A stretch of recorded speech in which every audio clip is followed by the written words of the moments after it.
গোল হইছে দাও সুন্দর আছে দুই বোনে ভাইজা খা ভাইজা খামু না আমি রুটি বানায় শ্বশুর বাড়ির মাইসের ভাইজা খাওয়ামু আমার বিয়া দিয়া দাও পায়েল দুইটা জুস দাও তো। আচ্ছা ঠিক আছে আসলে হয়েছে কি ওই দোকানে গেছিলাম জোর করে দিয়ে দিছে। থাক আপনার কথা কইন না পায়েল কই গেলি? এরপরে থেকে সব তোর দোকান থেকে নিমু। আহা আমি পারি না পারি না হয় শান্ত ভাত খা আচ্ছা সীমা আরে জানোয়ার খাওয়ার আগে হাতটা ধুয়ে আসা খা তুই আমার জানো ডাকলি কে? আমি ভাতে খাবো না। আমার পুরাটারে সাতাই দিলি কে আর নে তুই খাওয়া কথা ভাই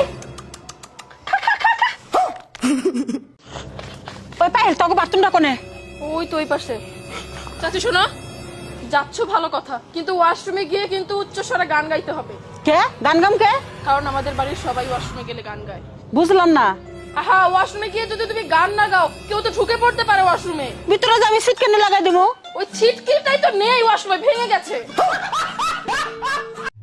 ওই পায়েল ভাবতেছি তোর একটা আইফোন কিনা দিব ইয়াল্লা তাই নাকি কবে কখন কোন সময় এত টাকা তুমি কই পেবা ভাবতেছি ভাবতে তোর টেহ লাগে না